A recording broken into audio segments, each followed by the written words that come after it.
Right now, as you watch this, the most severe winter storm in decades is moving across the United States. 21 degrees below zero in regions that rarely see -10. Snow falling at rates that overwhelm plowing equipment.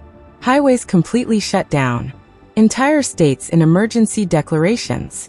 Central Park just recorded its highest snowfall in recorded history. Not just for January. For any month. Schools are closed. Airports are closed. The National Guard is being mobilized. This isn't a local event. It's a continental crisis affecting over 150 million people simultaneously. The storm didn't just appear. It's the result of specific atmospheric patterns breaking down. The polar vortex, the system of cold air that normally stays locked over the Arctic, has fractured. It's moving south with Arctic air masses that have nowhere else to go. And when this air collides with warm, moisture-laden air from the Gulf of Mexico, it creates weather systems of extraordinary intensity. This documentary examines what's happening in real time, not as breaking news, but as a structural analysis of how modern American civilization is performing under conditions it wasn't designed to withstand. We'll see why power grids are failing, why highways are becoming death traps, why heating systems that worked last winter suddenly can't keep up, and why this pattern, extreme winter events in regions unprepared for them, is becoming the norm rather than the exception. This is the story of America's infrastructure meeting its limits. The polar vortex is a permanent feature of Earth's atmosphere. It's a large area of low pressure and intensely cold air that exists over the poles year-round. In winter, it strengthens. In summer, it weakens. This is normal. The jet stream is what normally contains it. This is a fast-moving river of air, 30,000 feet above the ground, that flows west to east across North America. It forms a boundary between Arctic air and warmer air to the south. When the jet stream is strong and stable, it keeps the polar vortex locked in place. But the jet stream is not constant. It develops waves, large meanders called Rossby waves. When these waves amplify, the jet stream develops deep loops. A deep southward loop creates a situation where Arctic air, normally confined to polar regions, spills south into the mid-latitudes. This is exactly what happened. The jet stream developed an extreme southward loop over North America. This allowed the polar vortex to fragment and push cold air masses directly south. What should have remained over Canada and the Arctic instead moved into the United States. The atmospheric mechanism is well understood. What's changed is frequency. Events like this were once per decade occurrences. Now they're happening multiple times per winter.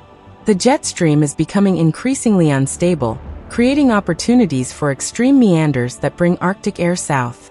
The science points to Arctic amplification. The fact that the Arctic is warming faster than the rest of the planet. This reduces the temperature difference between the poles and the mid-latitudes. A smaller temperature gradient means a weaker jet stream. A weaker jet stream meanders more. More meandering means more opportunities for Arctic air to plunge south. It seems counterintuitive, global warming causing extreme cold events. But that's exactly what's happening. The warming is redistributing cold air, concentrating it in regions unprepared for it. -21 degrees Celsius is approximately -6 degrees Fahrenheit. To an American audience, this might not sound extreme. After all, people in Minnesota and Wisconsin regularly experience temperatures this cold. But context matters. This cold is occurring in regions where historical winter temperatures rarely drop below freezing. Texas, Louisiana, Tennessee, the Carolinas, places built for heat, not cold. The infrastructure in these states was designed for temperatures that might occasionally reach -5 or -10, not -21. At -21 degrees Celsius, multiple dangerous conditions compound simultaneously. Exposed skin freezes in under 10 minutes. Frostbite begins in less than 30 minutes. Breath crystallizes into ice fog. Moisture in the air freezes, creating visibility so reduced that driving becomes life-threatening. But the extreme cold also changes how materials behave. Steel becomes brittle. Rubber hardens and cracks. Diesel fuel gels in storage tanks. Natural gas becomes sluggish in pipelines. Batteries lose capacity. Engines become nearly impossible to start without heating. The cold also affects human behavior in unexpected ways. Outdoor exertion becomes dangerous. Shoveling snow or pushing stuck vehicles can trigger heart attacks in people with cardiac risk factors. The physical stress combined with the cold's effect on the cardiovascular system creates a deadly combination. Elderly people face particular risk. Core body temperature drops faster in seniors. Confused mental state from early hypothermia makes them less likely to seek shelter. Many cold-related deaths during extreme cold events occur in elderly people found in homes that weren't cold enough to seem dangerous, but were cold enough to be lethal over hours. What makes this specific event different from normal winter weather is the geographic scope. -21 is reaching regions with millions of people who have no experience with this cold. No appropriate clothing. No vehicles winterized for these temperatures. No institutional knowledge about how to operate in these conditions. Infrastructure design is determined by climate history. Northern states build for harsh winters because harsh winters are guaranteed every year. Southern states build for heat because heat is the dominant challenge. Texas is the clearest example. The state experiences hot summers where temperatures regularly exceed 95 degrees Fahrenheit. Cooling is the engineering priority. Buildings are designed to reject heat, with reflective roofs and minimal thermal mass that would retain warmth. Insulation requirements in Texas building codes are far lower than in Minnesota or Wisconsin. Why? Because winter temperatures in Texas historically average around 45 degrees Fahrenheit. A well-insulated house in Dallas might lose heat noticeably when temperatures drop to 20 below. It's not designed to handle temperatures 25 to 40 degrees colder than historical extremes. Windows follow the same logic. Single-pane windows are common in the South because the heating season is short. Triple-pane windows are standard in the North because the heating season is long. The incremental cost of additional insulation that will rarely be needed seems economically irrational. Heating systems reflect the same calculation. Many homes in Texas and the Deep South use heat pumps, systems that extract heat from outdoor air and transfer it indoors. These systems work efficiently until outdoor temperature drops too low. At -21 degrees, heat pump efficiency drops dramatically. Many units simply stop working at temperatures this extreme. Natural gas heating systems depend on pipeline supply. These pipelines were designed assuming temperatures would rarely drop to extreme levels. Natural gas, which flows freely at normal winter temperatures, begins to gel and solidify at very low temperatures. Processing facilities and pipelines weren't equipped with the heating and insulation systems used in far northern states. Electrical infrastructure reflects the same regional assumptions. Power lines, transformers, and switching equipment in the South don't have the cold weather hardening used in the North. Heating systems to prevent snow and ice accumulation on critical components are less common. The result: infrastructure in southern states is performing as designed for southern winter conditions. But those conditions no longer apply when Arctic air masses move south. The electrical grid is the foundation of modern civilization. Everything else depends on it. When the grid fails in extreme cold, cascading failures follow. The crisis begins with demand. As temperatures plunge, heating demand spikes to record levels. Millions of electric heaters draw maximum power simultaneously. Heat pumps struggle and draw more electricity than normal. Electric resistance heating systems, often used as backup in homes with heat pumps, activate. The entire electrical system feels this surge in demand. At the same time, generating capacity crashes. Natural gas power plants, which supply roughly 40% of U.S. electricity, face fuel supply problems. Natural gas that should flow freely through pipelines begins to thicken and gel. Processing plants lose power or freeze. Compressor stations that push gas through pipelines shut down due to equipment failure. Wind turbines, which supply significant power in Texas and the Great Plains, face blade icing. Ice accumulation throws turbine blades out of balance, triggering automatic shutdowns for safety. The turbines stop generating exactly when wind generation is most needed. Coal plants face frozen coal piles. Coal that's stored outside freezes and becomes difficult to move from storage to processing equipment. Some plants lose power during the storm and cannot restart without external power to bring systems online. Nuclear plants, which typically operate through weather extremes, face cooling system problems. Cold water needed for condenser cooling can freeze. Sensors that measure plant conditions freeze or fail. Some plants reduce output to prevent shutdown. Solar capacity is eliminated. Snow and ice cover panels, blocking sunlight. Even without physical coverage, panels generate little electricity on heavily overcast days during an intense blizzard. The result? When electricity demand reaches an all-time high, generation capacity drops to levels far below demand. The grid is in a state of acute stress. Grid operators have only one tool: blackouts. They must disconnect customers to prevent catastrophic grid collapse. Controlled rolling blackouts are supposed to be brief, 15 to 30 minutes per area. But when cascading failures occur, blackouts stretch to hours or days. Entire regions go dark. When grid operators implement rolling blackouts, the intent is simple. Take 10 or 15% of load offline to relieve pressure, prevent total collapse, and restore power quickly. In theory, each neighborhood experiences a 30-minute outage.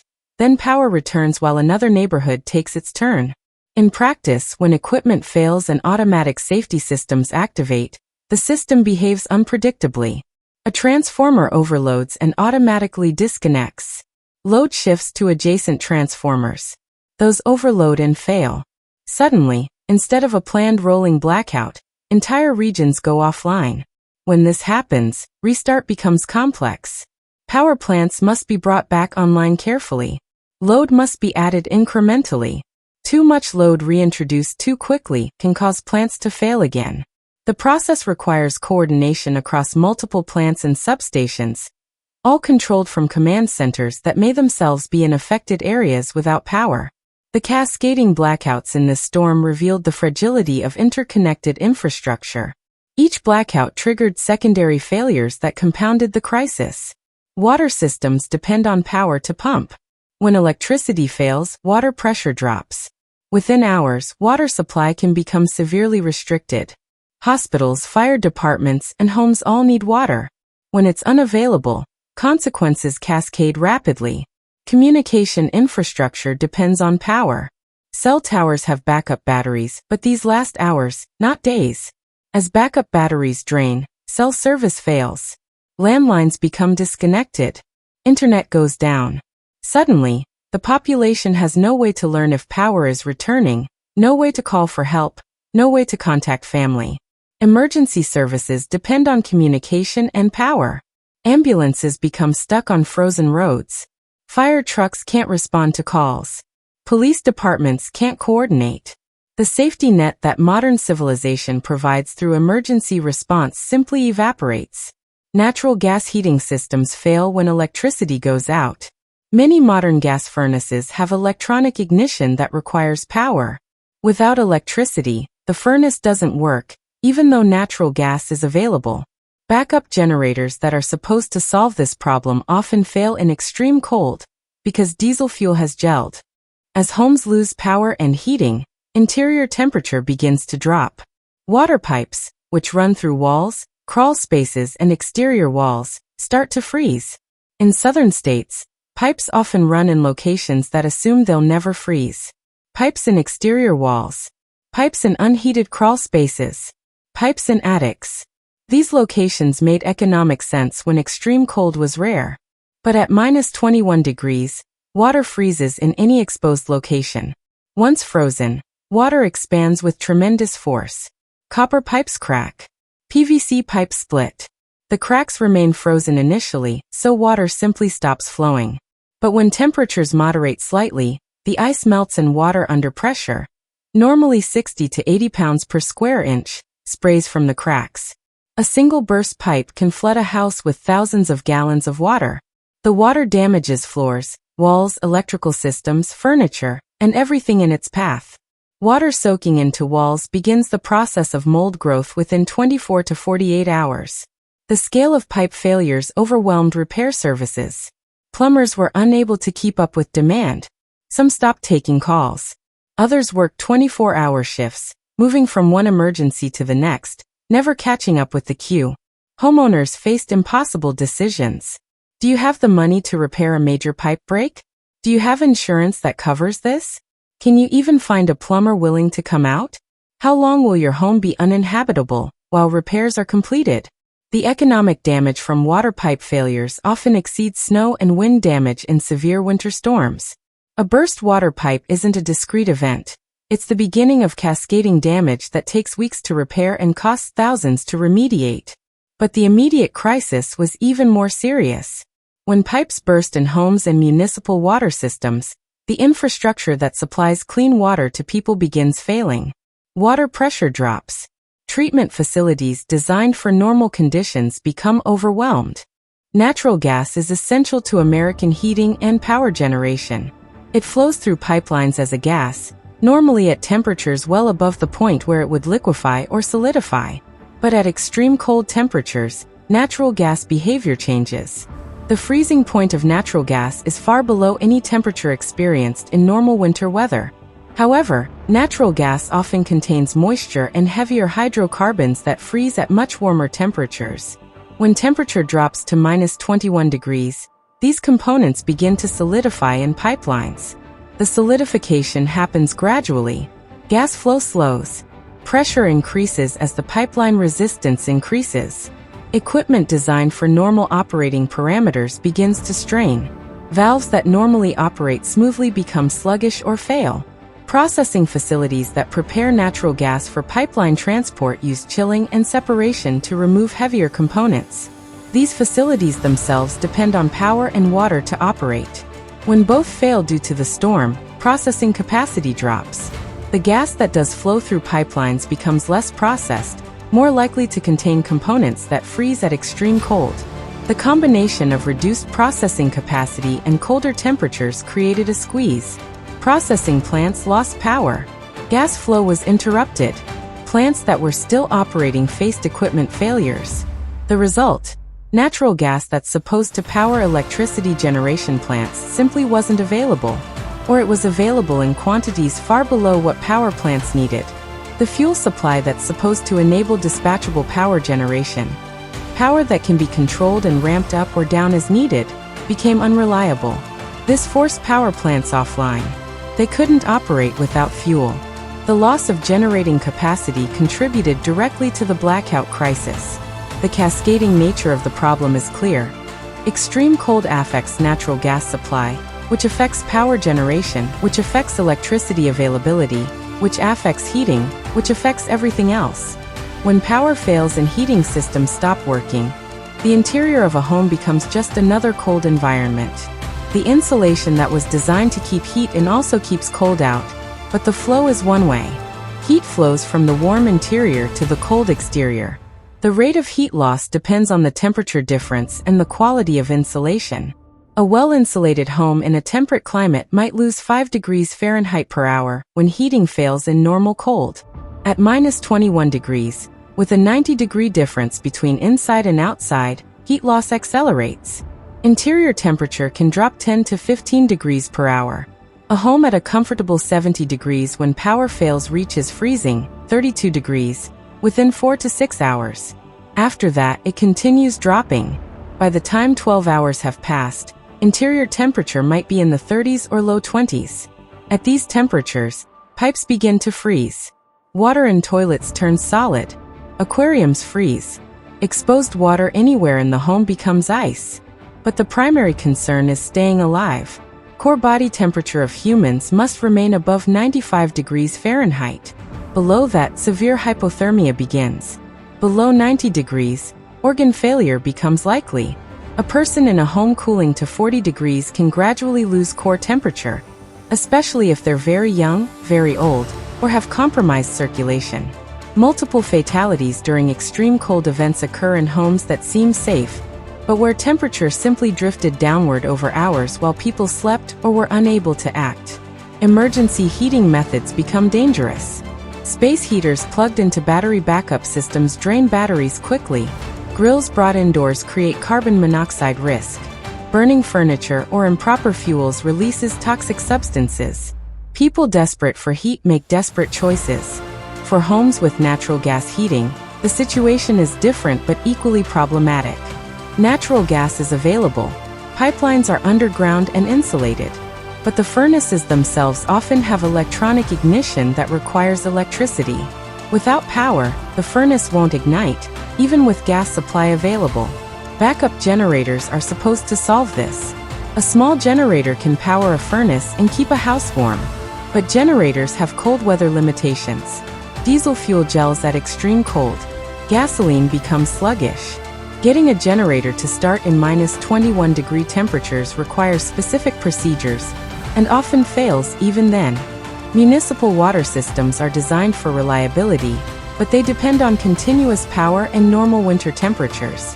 The combination of blackouts and extreme cold creates conditions the systems weren't designed to handle. Water treatment plants process raw water from rivers, lakes, or aquifers and treat it to make it safe for consumption. The treatment process requires electricity for pumping, chemicals for purification, and equipment that functions normally only within a temperature range. When power fails, treatment stops. Backup generators, if they exist, may not start in extreme cold. Water treatment becomes impossible. The plant can't pump water into the distribution system. Water pressure drops. In some cases, entire cities lose water supply. Distributing water through the city requires pumping stations at multiple points. When these stations lose power, water pressure drops throughout the network. Low pressure creates multiple problems. Sewage can flow backward into clean water supplies. Contamination becomes possible. When pressure drops too low, water simply stops flowing. Faucets produce nothing. Hospitals trying to maintain sanitation can't get water. Fire hydrants don't work. Firefighting becomes impossible if a structure fires during the storm. Public sanitation collapses. The economic and human cost of lost water supply is immediate and severe. Drinking water becomes unavailable. Toilets can't flush. Hygiene becomes impossible. Hospitals and nursing homes become especially vulnerable. A place meant to provide medical care becomes unable to maintain basic sanitation. Cities that lose water supply for extended periods face cascading crises. Boil water notices are issued, but meaningless if water isn't flowing. Bottled water supplies are overwhelmed by demand. Hospitals declare emergencies as they realize they cannot function without water.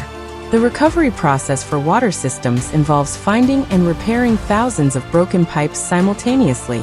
Crews work in extreme cold, trying to locate breaks. Once located, repair requires digging through frozen ground to access pipes buried several feet deep. The repair process itself becomes dangerous in extreme cold. American highways are designed for vehicle traffic. They're not designed to become parking lots where people sit in freezing vehicles hoping rescue arrives. The storm created road conditions that made driving life-threatening. Snow fell at rates faster than plows could clear it. Wind-driven snow created drifts that completely blocked lanes. Visibility dropped to near zero. Ice accumulated beneath the snow, creating surfaces where tire traction simply doesn't exist. The first vehicles to become stuck were the largest. Tractor-trailers on sloped sections lost traction and jackknifed, creating barriers that subsequent traffic couldn't get around. These jackknifed trucks became obstacles that stopped all traffic behind them. As more vehicles tried to navigate the blocked highway, more became stuck. Drivers got out to assess the situation, realized they couldn't move forward or backward, and got back in their vehicles. Within hours, a major interstate became a linear parking lot with hundreds of vehicles stuck and unable to move. As vehicles sat idle, engines running for heat, fuel consumption accelerated. A truck with a full tank at normal consumption might run 8 to 12 hours. At idling speed in extreme cold, with heat running at maximum, consumption triples. Fuel runs out and the vehicles lose heat. Occupants face choices.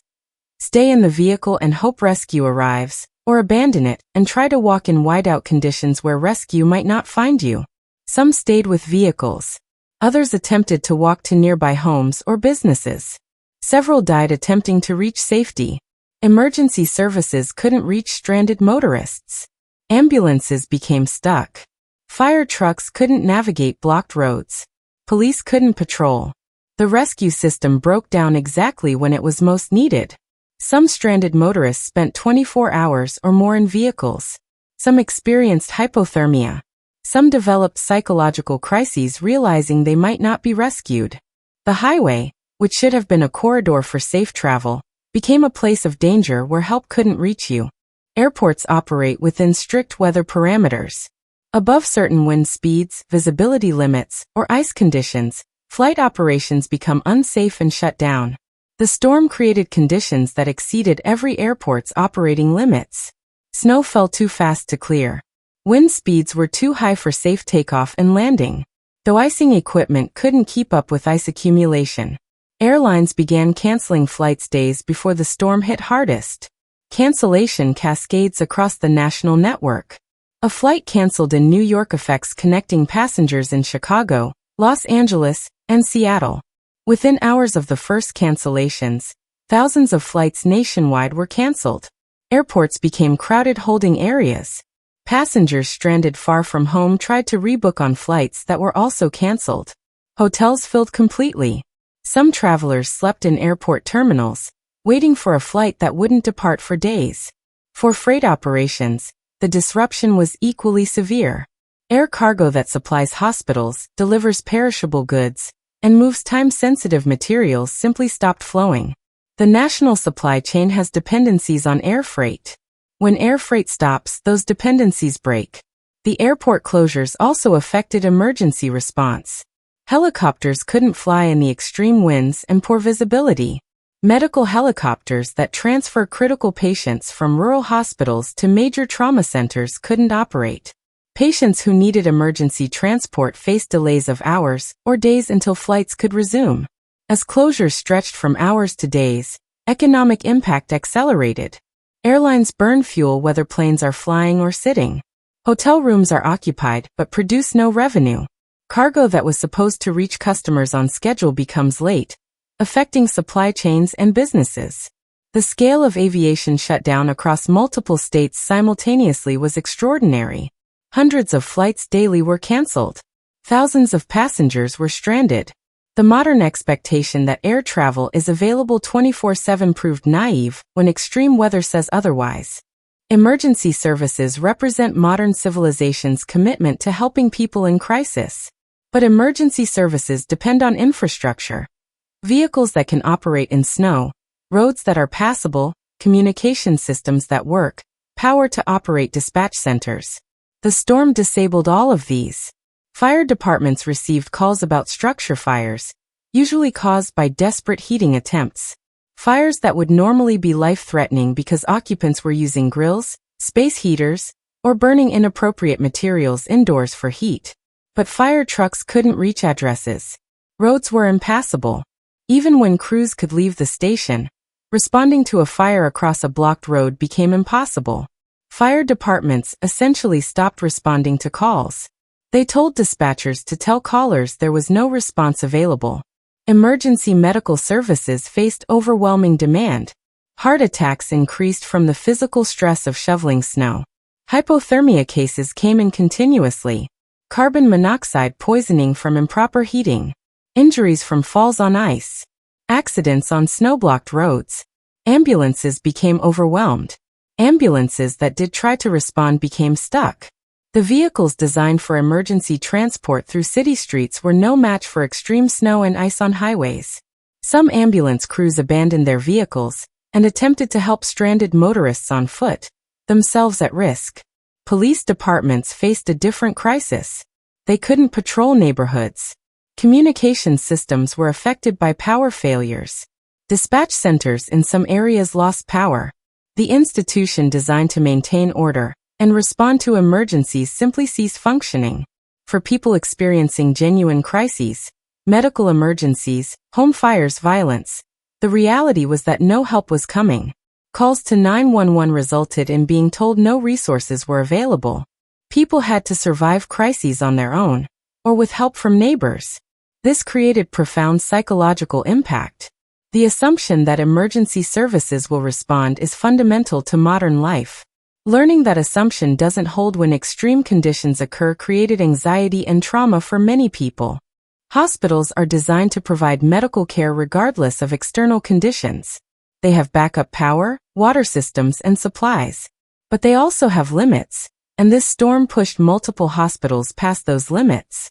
Emergency departments overflowed with patients suffering cold-related injuries. Hypothermia cases required careful rewarming. Frostbite patients needed intensive care. Heart attack victims treated at higher rates than normal. Carbon monoxide poisoning cases treated for oxygen therapy. The sheer volume exceeded capacity. Hospitals on backup power faced fuel limits. Generators typically run for 48 to 72 hours before needing refuel. When fuel delivery trucks couldn't navigate snowed roads, hospitals couldn't extend generator runtime. Some hospitals faced making decisions about which systems to keep powered and which to shut down. Water supply problems affected hospitals doubly. Normal operations require enormous quantities of water for sanitation, medical procedures, and drinking. When municipal water systems failed, hospitals that could maintain water supply through backup systems became even more critical. But those systems also had limits. Staff couldn't reach hospitals. A nurse who lives 20 miles away couldn't drive through impassable roads. Hospital staff worked extended shifts, sleeping in hospitals, working multiple days without relief. Fatigue and stress degraded decision-making precisely when high-quality medical judgment was most critical. Medical supply chains depended on deliveries that couldn't occur. Medications, bandages, oxygen for fluids, supplies that are delivered continuously became unavailable. Some hospitals reported rationing critical supplies as inventories approached zero. Elective surgeries were canceled. Emergency surgeries continued, but required rationing of supplies and staff. Patients who could be treated were prioritized. Others were sent home or transferred if possible, reducing the load. The psychological burden on medical staff was extraordinary. Doctors and nurses faced making decisions about who receives care when resources are inadequate. These decisions haunt people. The trauma of seeing patients suffer or die from conditions that would be easily treated with adequate resources creates lasting psychological impact. Extreme cold creates both acute medical crises and longer-term health impacts that persist after the storm ends. Hypothermia occurs when core body temperature drops below 95 degrees Fahrenheit.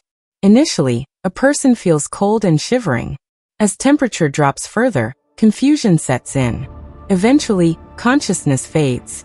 Death follows if core temperature continues dropping. Elderly people are particularly vulnerable. Core body temperature drops faster in seniors. Confusion from early hypothermia reduces their likelihood of seeking help or dressing warmly. Many cold-related deaths during extreme events occur in elderly people found in homes that appear adequately heated but were slowly cooling. Young children face similar vulnerability. Infants especially struggle to maintain core temperature in cold environments.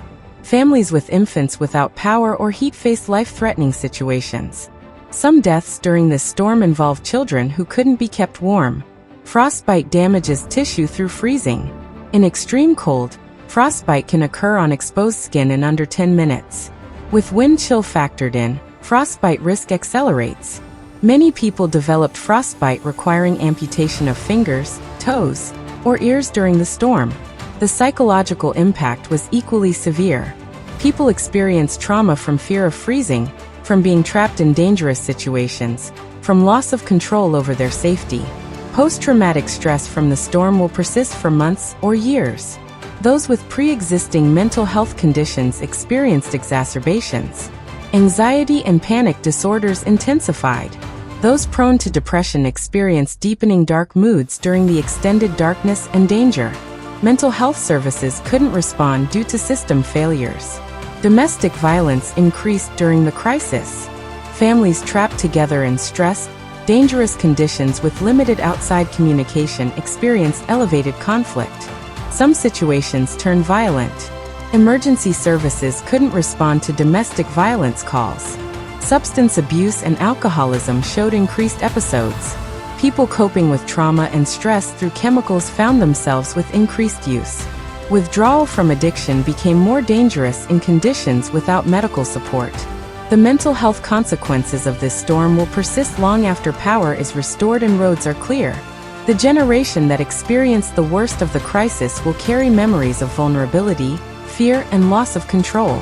American infrastructure is designed based on climate statistics. Engineers analyze historical data about temperatures, snowfall, wind speeds, and other weather parameters. They determine what conditions the infrastructure should handle. Everything is engineered for those conditions. In regions where extreme cold is rare, the design standard is set lower. Why require expensive insulation that might never be needed? Why mandate heavy-duty equipment if typical conditions don't demand it? The economic calculus says to design for the average case. This works until the average conditions change. The problem is subtle. Climate history is no longer a reliable predictor of future conditions. The extreme of the past becomes the normal of the future. Infrastructure designed for historical extremes finds itself inadequate for new extremes. Texas is the clearest example. The state hasn't experienced a storm like this in many decades. The last time extreme cold swept the state was 1989. That's 35 years earlier. Everyone designing and building infrastructure now was trained on data sets that included the 1989 event, but that data point became increasingly distant. With each decade that passed without a repeat event, the assumption became stronger. Maybe 1989 was an outlier. Maybe the state's climate is warming. Maybe we don't need to plan for events that haven't occurred in living memory. The result, when -21 degrees arrived, the infrastructure was shocked. Buildings that seemed adequate suddenly weren't. Heating systems that provided comfort during typical winters couldn't handle extreme cold. Water systems failed. Electrical systems failed. The engineering problem is real but not simple. Building more resilience costs money. Overbuilding for events that might never occur represents wasted investment. The challenge is predicting the future accurately enough to build appropriately without spending enormous sums on protection that never becomes necessary. Climate change complicates this. If the future will be warmer, building for extreme cold is backward-looking. If the future brings more volatile extremes, then building for historic ranges isn't adequate. No one is certain which is true, so infrastructure decisions are made with fundamental uncertainty. The interstate highway system is America's circulatory system. It moves goods, people, and emergency services across the country.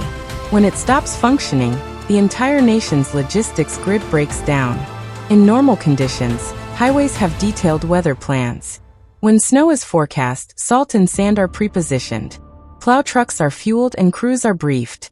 As snow falls, plowing begins within hours. Multiple passes ensure roads remain passable. This system works for normal snowfall. But when snow falls faster than plowing can remove it, the system gets overwhelmed. The storm produced snowfall rates that exceeded plowing capacity across multiple states simultaneously. Highways became parking lots. Vehicles accumulated as traffic accumulated on roads that became progressively more impassable. Within hours, major interstate routes were completely blocked. No travel was possible in any direction. The failure to keep highways passable affected everything. Supply chain deliveries stopped. Fuel trucks couldn't reach gas stations. Food trucks couldn't reach grocery stores. Medicine deliveries stopped. Every good that depends on highway transportation suddenly became unavailable. Drivers abandoned vehicles on highways. Some walked to nearby shelter. Others stayed with their vehicles. The highways became scenes of desperation. Vehicles buried under snow with people sitting inside hoping rescue would arrive. Emergency response to stranded motorists was limited. Rescue vehicles became stuck trying to navigate the same impassable roads. The scale of the problem was too large for available rescue resources. Some stranded motorists weren't rescued for 12 to 24 hours. Economic losses from supply chain disruption will take weeks to fully measure. Goods that didn't reach their destinations cost money. Businesses that couldn't receive supplies lost revenue. The cascading economic effect of transportation paralysis is enormous. But the immediate human toll was more important. People stranded on highways without shelter in extreme cold faced genuine danger. The system designed to safely transport people across the country became dangerous when weather exceeded design parameters. Northern states experienced the same storm as southern states, the same wind speeds, the same temperature extremes, but northern states handled the crisis far better. Why? Preparedness begins with equipment. Northern states maintain high ratios of snow removal equipment per mile of road. Minnesota, Wisconsin, and Michigan have thousands of plow trucks. Southern states have far fewer. When snow falls at rates exceeding equipment capacity in the South, the situation quickly becomes dire. The reason for different equipment levels is pure economics. Northern states know they'll plow snow dozens of times per winter. The equipment pays for itself through use. Southern states plow snow perhaps once per year or once every few years. The equipment sits idle much of the time, making economic justification difficult. Similarly, supplies of salt and sand are maintained at different levels. Northern states stockpile winter materials. Southern states maintain smaller stockpiles. When extreme snow occurs, southern states run low on supplies within the first plowing cycle. Workforce training also differs. Northern states have experienced crews who know how to operate equipment in winter conditions.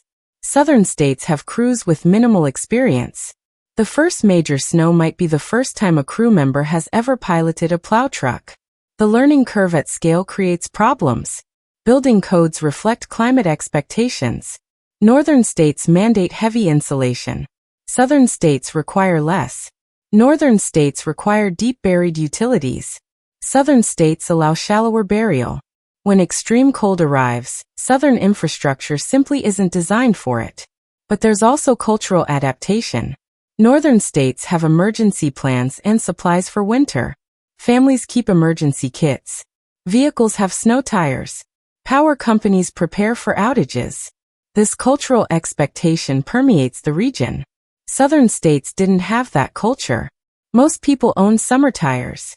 Emergency supplies were minimal. The expectation was that winter would be mild. This assumption proved catastrophically wrong. The lesson is that preparedness requires more than good intentions. It requires equipment, supplies, trained personnel, building codes, and cultural expectations all aligned toward handling extreme weather. Where any of these elements is missing, the system fails. The question that observers asked immediately was, is this related to climate change? The answer is complex but increasingly clear. The warming Arctic is changing atmospheric patterns in ways that make extreme cold events in mid-latitudes more likely, even as the Arctic itself gets warmer. The Arctic is warming roughly twice as fast as the rest of the planet. This faster warming at the poles reduces the temperature difference between the Arctic and the mid-latitudes. A smaller temperature gradient makes the jet stream weaker and more prone to meandering. When the jet stream meanders severely, it can bring Arctic air south or tropical air north. The same mechanism that causes extreme cold events can also cause extreme heat waves. Either way, the pattern is shifting toward more volatility and more extremes. The data is becoming clear. The frequency of major jet stream meanders that bring Arctic air to mid-latitudes has increased. The 1989 extreme cold event in Texas was separated from this 2026 event by 37 years. But events with this magnitude are now occurring more frequently than historical data would suggest. This is the paradox of climate change. Global warming doesn't mean the end of winter.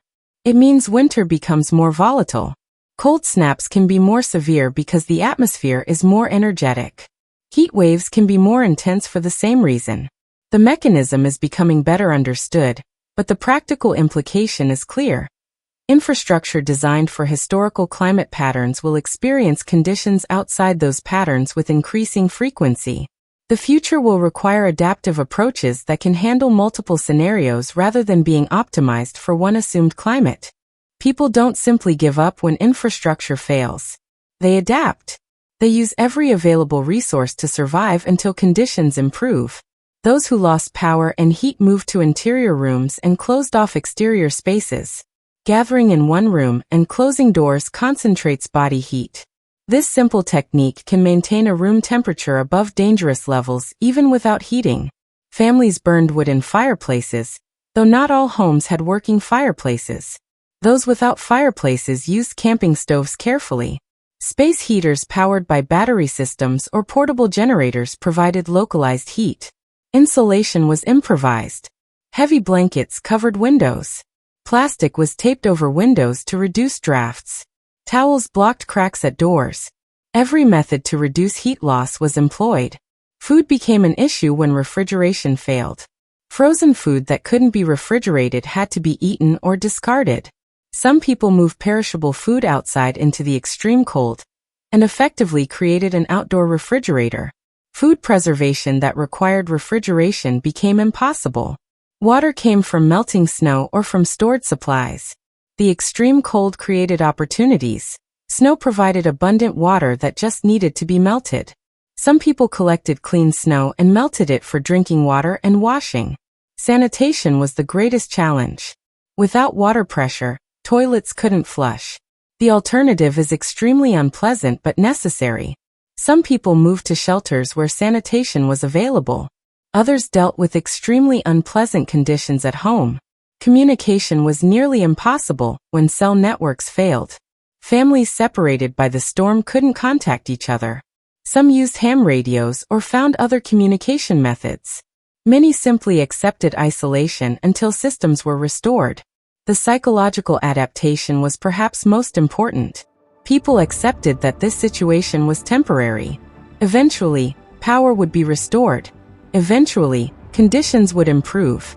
This confidence, that the crisis would end, helped people endure extraordinary hardship. The economic cost of this storm will take months or years to fully calculate. But even preliminary estimates are staggering. Damage to property through burst pipes, ice damage, and inadequate heating runs into billions of dollars. A single burst water pipe in a home costs thousands to repair. Multiply that by hundreds of thousands of homes, and the total becomes immense. Business losses from closures, supply chain disruption, and production halts add more billions. Manufacturers couldn't operate. Service businesses couldn't serve customers. Retail operations lost sales during the period when businesses were closed. Utility companies faced extraordinary costs. Power generation equipment damaged by extreme cold required replacement. Distribution infrastructure damaged by ice accumulation required repair. Fuel costs for operating backup generators added substantial expense. Insurance claims overwhelmed claims adjusters. Normal insurance policy processing takes weeks. With millions of claims filed simultaneously, backlogs stretched to months. Some people waited 3 months for claim assessment. The human cost was distributed unequally. Wealthy homeowners with insurance, adequate cash reserves, and resources to hire contractors recovered quickly. Low-income families without insurance, without cash reserves, and without ability to hire help faced months of living in damaged homes while repairs waited for available resources. Psychological costs don't appear in economic calculations but are real. People traumatized by the crisis will require mental health care. Anxiety disorders developed from the experience will require treatment. The cost of this isn't measured in dollars, but it's paid in reduced quality of life. Productivity losses will extend for weeks or months. People dealing with home damage, health issues from cold exposure, and stress will be less productive at work. The ripple effects of the crisis will extend far beyond the crisis itself. Increased insurance premiums for future years will cost homeowners thousands more. Insurance companies raise rates in states that experience major claims, passing the cost of the crisis onto residents for years. Infrastructure repair and replacement will continue for months. The bill for replacing damaged utility infrastructure runs into billions. These costs are ultimately paid by ratepayers through utility bills that increase over subsequent years. The obvious lesson is that infrastructure designed for historical climate patterns isn't adequate for future conditions. But the practical question is how to improve preparedness. Power grid winterization is technically possible. All equipment can be designed to operate reliably in extreme cold. But winterizing the entire grid costs billions. The question becomes, is that investment justified by the risk of extreme cold events? Building codes can be updated to require better insulation, backup heating systems, and resilient utility infrastructure. But updated codes only apply to new construction. The vast majority of housing stock is older. Retrofitting existing homes to be more resilient is expensive and occurs slowly. Emergency response capabilities can be expanded.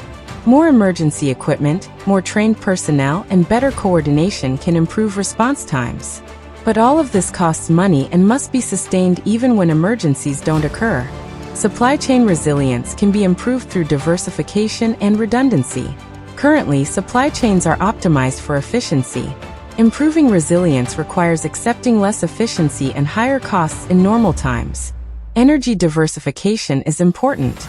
Grids that depend on natural gas are vulnerable to natural gas supply disruptions.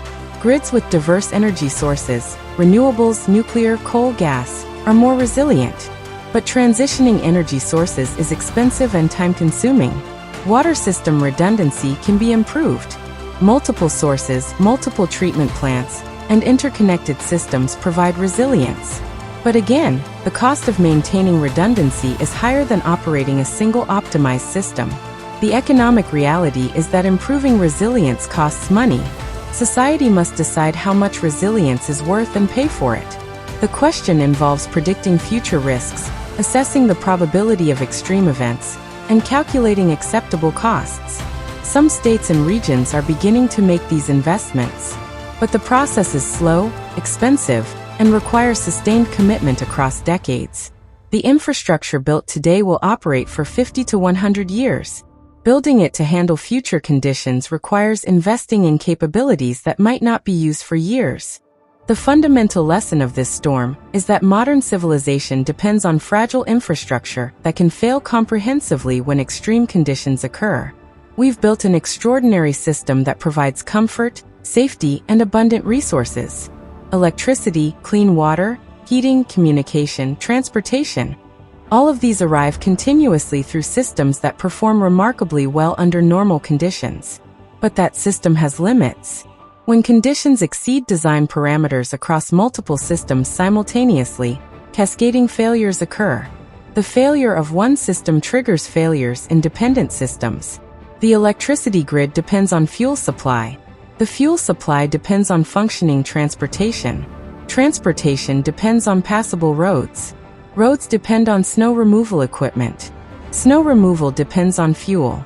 The system is circular and interdependent.